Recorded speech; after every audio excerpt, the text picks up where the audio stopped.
അതിരൂക്ഷമായ മൺസൂൺ കടലിൽ ആർത്തലയ്ക്കുന്ന പ്രക്ഷുബ്ധമായ കടലിൽ ശാന്തമായ ഒരു തീരം. ഇവിടെ ചെളി നിറഞ്ഞ് പരവതാനി പോലെ ശാന്തമായി ഒഴുകുന്ന ജലത്തിൽ, വെള്ളത്തിൽ വല നിറയെ മീനുമായി മടങ്ങുന്ന വള്ളങ്ങൾ. പ്രാദേശികമായി ഇതറിയപ്പെടുന്നത് ചാകര അഥവാ മഡ് ബാങ്ക് എന്നാണ്. തലമുറകളായി കേരളത്തിലെ മത്സ്യ തൊഴിലാളി സമൂഹത്തിന് ഒരേ സമയം അത്ഭുതവും ഒരു പ്രഹേളികയുമാണ് ചാകര. പക്ഷെ നിങ്ങൾ തമ്പനിയിൽ കണ്ടതുപോലെ, വായിച്ചതുപോലെ ചാകര അഥവാ മഡ് ബാങ്ക് കേരളത്തിൽ മാത്രം കാണുന്ന ഒരു പ്രതിഭാസമല്ല. എന്നാൽ കേരളത്തിലെ പോലെ പ്രത്യേകത മറ്റെവിടെയും ഇല്ലതാണ്.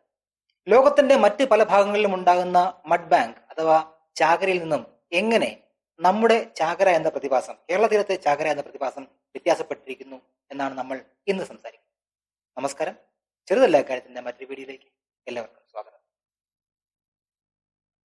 മഡ് ബാങ്ക് എന്നത് തെക്ക് പടിഞ്ഞാറൻ മൺസൂൺ കാലത്ത് ആഴ്ചകളോ ചിലപ്പോൾ മാസങ്ങളോ നീണ്ടു നിൽക്കാൻ സാധ്യതയുള്ള ടർബിഡായ, അതായത് കലങ്ങിയ വെള്ളം നിറഞ്ഞ തീരത്തോട് അടുത്ത് കാണുന്ന താൽക്കാലികമായ ഒരു ഇടമാണ്. പ്രധാനമായും എക്കലും കളിമണ്ണും അടങ്ങിയ അതിസൂക്ഷ്മ അവസാദങ്ങളുടെ ഉയർന്ന സാന്ദ്രത ഇവിടെ കാണാം. ഈ ഭാഗങ്ങളിൽ തിരമാലയുടെ ശക്തി വളരെയധികം ക്ഷയിക്കുന്നു. പ്രക്ഷുബ്ധമായ ഉയരമുള്ള തിരമാലകൾ ശാന്തമാവുകയും നല്ല കാറ്റും കോളും ഉള്ളപ്പോൾ പോലും ചെറുവള്ളങ്ങൾക്ക് മീൻ പിടിക്കാൻ കടലിൽ പോകാനും സാധിക്കും. തിരകളില്ലാത്ത കര അഥവാ തീരം എന്ന അർത്ഥത്തിൽ ചത്ത കര എന്ന വാക്കിൽ നിന്നാണ് ചാകര എന്ന വാക്ക് ഉണ്ടായത്. മഡ് ബാങ്ക് അഥവാ ചാകര എങ്ങനെ രൂപപ്പെടുന്നു എന്ന് നമുക്ക് നോക്കാം. മഡ് ബാങ്ക് സൃഷ്ടിക്കുകയും നിലനിർത്തുകയും ചെയ്യുന്ന പരസ്പര ബന്ധിതമായ നിരവധി കാരണങ്ങൾ, സംവിധാനങ്ങൾ ശാസ്ത്രജ്ഞർ ചൂണ്ടിക്കാണിക്കുന്നുണ്ട്. ഏതെങ്കിലും ഒന്നോ രണ്ടോ കാരണങ്ങൾ കൊണ്ട് എല്ലാത്തിനെയും വിശദീകരിക്കാൻ സാധിക്കുകയില്ല. പകരം ഒരു കൂട്ടം സാഹചര്യങ്ങൾ ഒത്തുവരുമ്പോഴാണ് ചാകര അഥവാ മഡ് ബാങ്ക് എന്ന പ്രതിഭാസം ഉണ്ടാകുന്നത്. മൺസൂൺ മഴയിൽ നദികളും അതുപോലെ തീരദേശ ഇറോഷൻ, ദ്രവീകരണം അഥവാ കോസ്റ്റൽ ഇറോഷനും വഴി വലിയ അളവിൽ എക്കലും കളിമണ്ണും കടലിലെ തീരപ്രദേശത്തോട് അടുത്ത പ്രദേശങ്ങളിൽ അല്ലെങ്കിൽ തീരത്തോട് അടുത്ത പ്രദേശങ്ങളിൽ എത്തുന്നു. ശക്തമായ മൺസൂൺ തിരമാലകൾ എക്കലിനെയും കളിമണ്ണിനെയും വീണ്ടും ജലവുമായി കൂടിക്കലരാൻ ഇടവരുത്തുകയും ചെയ്യും. ചില പ്രത്യേക സാഹചര്യങ്ങളിൽ ജലത്തിൽ കലർന്ന ചെളിയും തിരമാലകളും തമ്മിലുള്ള പ്രതിപ്രവർത്തനത്തിന്റെ ഫലമായി തിരമാലയുടെ ശക്തി കുറയുകയും തിരമാലയെ ചിതറിക്കുകയും ചെയ്യും. അതിന്റെ ഫലമായി കലങ്ങിയ പശമയുള്ള വെള്ളത്തിന്റെ ഉപരിതലത്തിൽ ശാന്തമായ ഒരു ഭാഗം രൂപപ്പെടുകയും ചെയ്യും. കടൽ ജലത്തിലെ കളിമൺ കണികകൾ ഫ്ലോക്കുലേഷൻ അഥവാ ഒട്ടിപ്പിടിക്കൽ വഴി അവയുടെ വെള്ളത്തിൽ അടിഞ്ഞു ചേരുന്ന സ്വഭാവത്തിൽ മാറ്റം വരികയും അവ ഫ്ലോക്കുലേറ്റ് ചെയ്ത് അഥവാ കൂട്ടമായി തീർന്ന് വെള്ളത്തിൽ പൊങ്ങിക്കിടക്കുകയും ചെയ്യും അഥവാ തങ്ങി നിൽക്കുകയും ചെയ്യും. ഇത് ജലത്തിന്റെ മറ്റ് ഭാഗങ്ങളോട് ലയിക്കാതെ ഒരു പാളിയായി നിലകൊള്ളുകയും ചെയ്യും. ചുരുക്കത്തിൽ മഡ് ബാങ്ക് രൂപപ്പെടാൻ ധാരാളമായി സൂക്ഷ്മാവസാദങ്ങളുടെ ലഭ്യത വേണ്ടതുണ്ട്. മാത്രവുമല്ല, ഇത്തരം സൂക്ഷ്മാവസാദങ്ങളെ സസ്പെൻഡ് ചെയ്യാൻ, വെള്ളത്തിൽ കലരാതെ അല്ലെങ്കിൽ അടിഞ്ഞു പോകാതെ ജലത്തിൽ തന്നെ തങ്ങി നിർത്താൻ ശക്തമായ കാലവർഷ തിരമാലകളും വേണം. ഇത്തരത്തിൽ ഒരേ സമയം ഡൈനാമിക്കായ എന്നാൽ വളരെ ഫ്രജൈലായിട്ടുള്ള അഥവാ ദുർബലമായ ഒരു അവസ്ഥയാണ് ചാകര അഥവാ മഡ് ബാങ്ക് എന്ന ഈ പ്രതിഭാസം കൊണ്ട് ഉണ്ടാവുന്നത്. മഡ് ബാങ്ക് രൂപം കൊള്ളുമ്പോൾ അവിടെ ജലത്തിലെ രാസഘടനയിലും ചെറിയ മാറ്റങ്ങൾ സംഭവിക്കാറുണ്ട്. ശാസ്ത്രജ്ഞർ പറയുന്നത് മഡ് ബാങ്ക് ഉണ്ടാകുമ്പോൾ അല്ലെങ്കിൽ ചാകര എന്ന പ്രതിഭാസം ഉണ്ടാകുമ്പോൾ അവിടെ കാണപ്പെടുന്ന ജലത്തിന് ചുറ്റുപാടും കാണുന്ന ജലവുമായി രാസപരമായും ഭൗതികപരമായും വ്യത്യാസങ്ങൾ ഉണ്ട് എന്നാണ്. സസ്പെൻഡ് ചെയ്ത് കിടക്കുന്ന അവസാദങ്ങൾ അഥവാ എക്കലിന്റെയും ചെളിമണ്ണിന്റെയും കണികകൾ അവ വെള്ളത്തിൽ ലയിക്കുകയുമില്ല, എന്നാൽ അടിഞ്ഞു പോവുകയുമില്ല. ഇത് രണ്ടുമില്ലാതെ വെള്ളത്തിൽ കലങ്ങിയ അവസ്ഥയിൽ നിൽക്കുന്ന ഇത്തരം എക്കലിന്റെയും ചെളിമണ്ണിന്റെയും അവസാദങ്ങൾ അവയുടെ സാന്ദ്രത മഡ് ബാങ്കിൽ കൂടുതലാണ് എന്നുള്ളത് കൊണ്ട് തന്നെ ചുറ്റുമുള്ള ജലത്തേക്കാൾ മഡ് ബാങ്കിലെ ജലത്തെ കട്ടിയുള്ളതാകാൻ ഇടയാകും. മാത്രവുമല്ല, എക്കലും ചെളിമണ്ണും അടിഞ്ഞിരിക്കുന്നത് കൊണ്ട് തന്നെ തവിട്ട് നിറമുള്ള ജലമാണ് കാണപ്പെടുന്നത്. ഇത് കാരണം കൊണ്ട് തന്നെ ജലത്തിലേക്ക് സൂര്യപ്രകാശം ഇറങ്ങുന്ന അളവിലും മാറ്റമുണ്ടാകും. സൂര്യപ്രകാശത്തിന് ലഭ്യത ഇല്ലാത്തത് കൊണ്ട് തന്നെ ഈ സമയങ്ങളിൽ പ്രകാശ സംശ്ലേഷണം അഥവാ ഫോട്ടോസിന്തസിസ് കുറയുമെന്ന് പ്രത്യേകം എടുത്തു പറയേണ്ട കാര്യമില്ലല്ലോ. എന്നിരുന്നാൽ കൂടി പല മഡ് ബാങ്ക് പ്രതിഭാസങ്ങളും തീരദേശ അപ്വെല്ലിങ്ങുമായി ബന്ധപ്പെട്ടിരിക്കുന്നു. അപ്വെല്ലിംഗ് എന്നാൽ കടലിലെ അടിത്തട്ടിനോട് ചേർന്ന് കാണപ്പെടുന്ന ധാതു സമ്പുഷ്ടമായ ജലഭാഗം ചില പ്രത്യേക സാഹചര്യങ്ങൾ കൊണ്ട് മുകളിലേക്ക് ഉയർന്നു വരുന്ന പ്രതിഭാസനെയാണ് പറയുക. ഫോട്ടോസിന്തസിസ് കുറവാണെങ്കിലും ഉപരിതല ജലത്തിലേക്ക് ന്യൂട്രിയന്റുകൾ അഥവാ ധാതു ലവണങ്ങൾ വരുന്നത് കൊണ്ട് തന്നെ അത് ഫൈറ്റോ പ്ലാങ്ക്ടന്റെ വളർച്ചയെ ത്വരിതപ്പെടുത്തുകയും ചെയ്യും. ജലത്തിലെ ഓക്സിജന്റെയും മറ്റു ധാതുലവണങ്ങളുടെയും അളവ് പലപ്പോഴും വ്യത്യാസപ്പെട്ടിരിക്കുന്നതും മഡ് ബാങ്ക് സമയത്തെ ഒരു പ്രത്യേകത തന്നെയാണ്. ചാകര അഥവാ മഡ് ബാങ്ക് എന്ന് പറഞ്ഞാൽ പ്രത്യേക വലിപ്പമുള്ള ഒരു പ്രത്യേക സ്ഥലമല്ല. തീരദേശത്തോട് ചേർന്ന് രൂപപ്പെടുന്ന ചെളി നിറഞ്ഞ ശാന്തമായ പ്രദേശങ്ങളാണ്. ഇതിന്റെ അളവും വ്യാപ്തിയും പല സ്ഥലത്തും പലപ്പോഴും വ്യത്യാസപ്പെട്ടിരിക്കുകയും ചെയ്യും. എന്നിരുന്നാലും തീരത്തോട് ചേർന്ന് 2 മുതൽ 4 കിലോമീറ്ററോളം നീളത്തിൽ തീരത്ത് നിന്ന് കടലിലേക്ക് 3 മുതൽ 8 കിലോമീറ്റർ, ചിലപ്പോൾ 10 കിലോമീറ്റർ വരെ നീളത്തിൽ കടലിനുള്ളിലേക്ക് കാണപ്പെടുന്ന ഒരു രീതിയാണ് ചാകര അഥവാ മഡ് ബാങ്ക് കാണപ്പെടുന്നത്. സാധാരണഗതിയിൽ തീരത്ത് നിന്ന് കടലിന്റെ ഉള്ളിലേക്ക് നീണ്ടു നിൽക്കുന്ന അർദ്ധവൃത്താകാരമായ അല്ലെങ്കിൽ വളഞ്ഞതുമായ രൂപമാണ് മഡ് ബാങ്കിന് ഉണ്ടാവാറുള്ളത്. എങ്കിലും പ്രാദേശികമായ നീരൊഴുക്ക്, കടലിന്റെ ഘടന, എക്കലും ചെളിമണ്ണും എത്തുന്നതിന്റെ അളവ് എന്നിവയെല്ലാം അടിസ്ഥാനപ്പെടുത്തി ഈ രൂപത്തിലും അതിന്റെ വലുപ്പത്തിലും വ്യത്യാസമുണ്ടാവാം.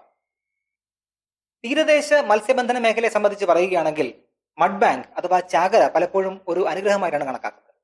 കാരണം ശാന്തമായ കടലും അതുപോലെ തന്നെ വർദ്ധിച്ച മത്സ്യബന്ധനവും. എന്നാൽ ശാസ്ത്രം ഇതേക്കുറിച്ച് എന്താണ് പറയുന്നത് നോക്കാം. മഡ് ബാങ്ക് അഥവാ ചാകര മത്സ്യസമ്പത്തിന്റെ ഉൽപാദനക്ഷമതയെ സ്വാഭാവികമായി വർദ്ധിപ്പിക്കുന്നുണ്ടോ എന്ന് പരിശോധിക്കാനായിട്ട് നിരവധി ഫീൽഡ് പഠനങ്ങൾ നടന്നിട്ടുണ്ട്. കേരളത്തിൽ രൂപപ്പെടുന്ന മഡ് ബാങ്ക് അഥവാ ചാകര സമയങ്ങളിൽ യന്ത്രവൽക്കരിക്കപ്പെടാത്ത ബോട്ടുകൾക്ക്, ചെറുവള്ളങ്ങൾക്ക് ലഭിക്കുന്ന മത്സ്യത്തിന്റെ അളവ് പലപ്പോഴും കൂടുതലാണെന്ന് കണ്ടെത്തിയിട്ടുണ്ട്.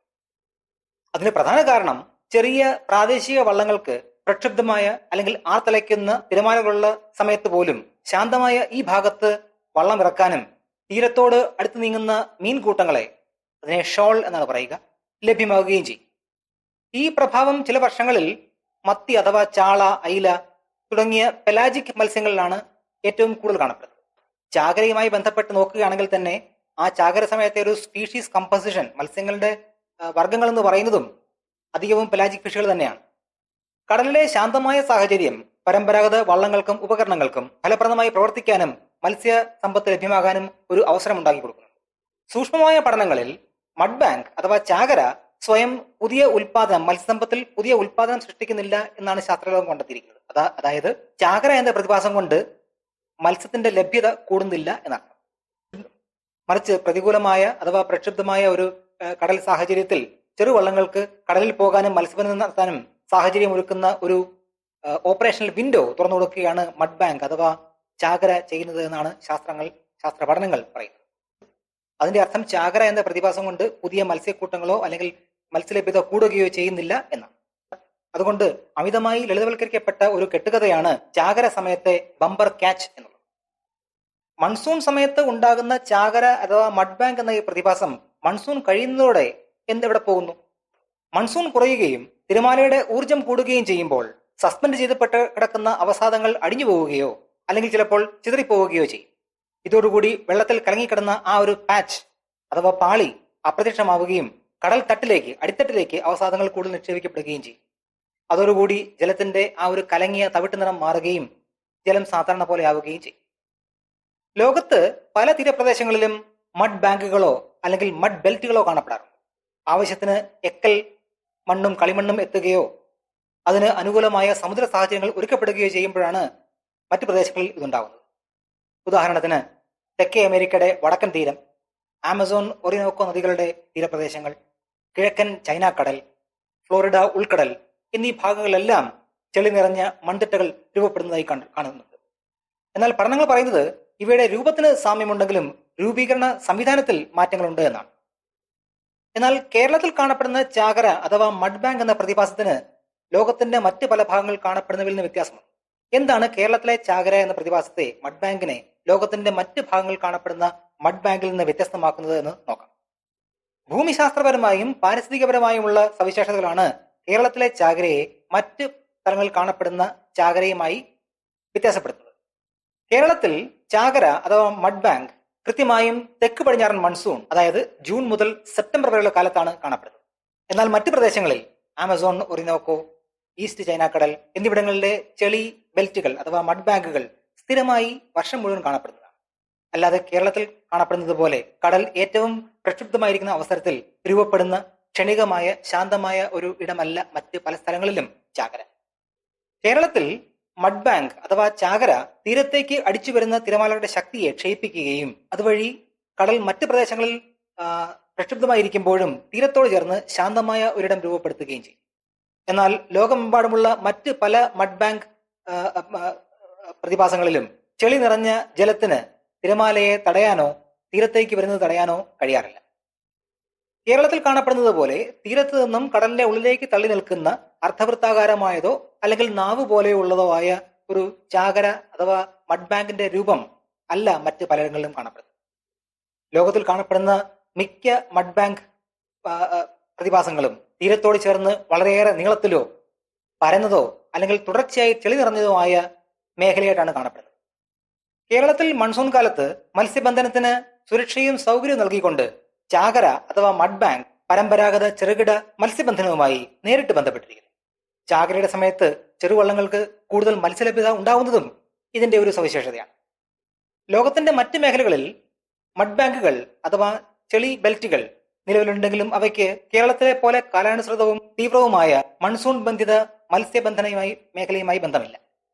ഫലത്തിൽ ചാകര എന്ന പ്രത്യേകത കേരളത്തിലെ തീരദേശ മേഖലയിൽ സാമൂഹികമായും സാംസ്കാരികമായും സാമ്പത്തികമായും നേരിട്ട് ബന്ധപ്പെട്ടിരിക്കുന്നു എന്നുള്ളതാണ്. കേരളത്തിൽ കോണ്ടിനെന്റൽ ഷെൽഫ് അഥവാ തീരത്തോട് ചേർന്നുള്ള കടലിന്റെ അടിത്തട്ടിലെ ഭാഗം നേരിയ രീതിയിൽ മാത്രം ചെരിഞ്ഞ് ഉള്ളിലേക്ക് താഴേക്ക് പോകുന്നതാണ്, അല്ലെങ്കിൽ ആഴം കൂടി പോകുന്നതാണ്. കൂടാതെ നദികളിൽ നിന്നും തീരദേശ ഇറോഷനിൽ നിന്നും ധാരാളം എക്കൽ മണ്ണ് എത്തുകയും ശക്തമായ മൺസൂൺ തിരയിൽ അവ വെള്ളത്തിൽ കലർന്ന് ഒരു സസ്പെൻഡഡ് രീതിയിൽ ഉണ്ടാകാൻ ഇടയാവുകയും ചെയ്യും. എന്നാൽ മറ്റു പ്രദേശങ്ങളിൽ അവിടുത്തെ കോണ്ടിനെന്റൽ ഷെൽഫിന്റെ പ്രത്യേകത ഇങ്ങനെ അല്ലാത്തത് കൊണ്ട് തന്നെ കേരളത്തിൽ കാണപ്പെടുന്നത് പോലെ സവിശേഷമായ ഒരു മഡ് ബാങ്ക് രൂപപ്പെടാനുള്ള സാഹചര്യം ആ പ്രദേശങ്ങളിൽ ഇല്ല. ചുരുക്കത്തിൽ കേരളത്തിൽ കാണപ്പെടുന്ന ചാകര അഥവാ മഡ് ബാങ്ക് എന്ന പ്രതിഭാസം ഉയർന്ന അളവിൽ ചെളി ലഭ്യമായ മൺസൂൺ കാലത്ത് മാത്രം പ്രത്യക്ഷപ്പെടുന്ന തീരത്തോട് ചേർന്ന് തിരമലകളെ ശക്തി ക്ഷയിപ്പിച്ച് ശമിപ്പിക്കുന്ന അർദ്ധവൃത്താകാരത്തിൽ കടലിലേക്ക് നീണ്ടു നിൽക്കുന്ന ഒരു ചെളിത്തിട്ടയാണ്. ഇത് കേരളത്തിലെ ചെറുകിട മത്സ്യബന്ധനത്തിന് നേരിട്ട് പ്രയോജനം ചെയ്യുന്നു, ഉപകാരം ചെയ്യുന്നു. ലോകത്തിലെ മറ്റ് മഡ് ബാങ്ക് പ്രദേശങ്ങളിൽ എക്കൽ മണ്ണും ചെളിയും ഉണ്ടെങ്കിലും മൺസൂൺ സമയവും കടൽത്തട്ടിന്റെ അടിത്തട്ടിന്റെ രൂപഘടനയും വ്യത്യാസപ്പെട്ടിരിക്കുന്നതിനാൽ ചാകരയ്ക്ക് അഥവാ മഡ് ബാങ്കിന് മത്സ്യബന്ധനവുമായി നേരിട്ട് വരുന്ന ഈ അപൂർവ തരത്തിലുള്ള പ്രതിഭാസം ഉണ്ടാക്കാൻ സാധിക്കുന്നില്ല.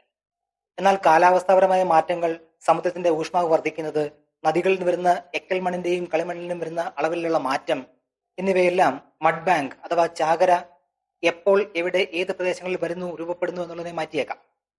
കടലിലുണ്ടാകുന്ന താപതരംഗങ്ങളും മത്സ്യലഭ്യതയുടെ അളവിനെ ബാധിച്ചേക്കാം. മഡ് ബാങ്കുമായി ബന്ധപ്പെട്ട മത്സ്യബന്ധനം സുസ്ഥിരമായി പ്രവചിക്കുന്നതിനും നിയന്ത്രിക്കുന്നതിനും അവസാദ ലഭ്യത, തിരമാല, കാലാവസ്ഥ, ജലത്തിന്റെ രസതന്ത്രം, മത്സ്യബന്ധനം എന്നിവയെ സംയോജിതമായ കൂടുതൽ നിരീക്ഷണ പഠന സംവിധാനങ്ങൾ നിലവിൽ വരേണ്ടത് ആവശ്യമാണ്. ചുരുക്കത്തിൽ മഡ് ബാങ്ക് അഥവാ ചാകര എന്ന് പറയുന്നത് ഭൂമി, കടൽ, മനുഷ്യ സംസ്കാരം എന്നിവയുടെ എല്ലാം സവിശേഷമായ ഒരു സംയോജനമാണ്. കൊടുങ്കാറ്റിലും പ്രക്ഷുബ്ധമായ കടലിലും ശാന്തത നൽകുന്ന, ഉപജീവനത്തെ രൂപപ്പെടുത്തുന്ന പ്രാദേശികമായ ചെറിയ സമുദ്ര പ്രക്രിയകൾക്ക് പോലും വലിയ സാമൂഹിക പ്രാധാന്യമുണ്ടെന്ന് നമ്മെ ഓർമ്മിപ്പിക്കുന്നു. മഡ് ബാങ്ക് അഥവാ ചാകര എന്ന പ്രതിഭാസത്തെ മനസ്സിലാക്കുക എന്നാൽ അവസാദങ്ങളുടെ ഭൗതികശാസ്ത്രം, സമുദ്രശാസ്ത്രം, പരിസ്ഥിതി ശാസ്ത്രം, പരമ്പരാഗത വിജ്ഞാനം എന്നിവയെ സമന്വയിപ്പിക്കുക എന്നാണ്. വളരെ പെട്ടെന്ന് മാറിക്കൊണ്ടിരിക്കുന്ന കാലാവസ്ഥ നിലനിൽക്കുന്ന ഈ സമയത്ത് ഇത് ഏറ്റവും പ്രധാനമാണ് താൻ. മറ്റു വിഷയവുമായി അടുത്ത വീഡിയോയിൽ നമുക്ക് വേണ്ട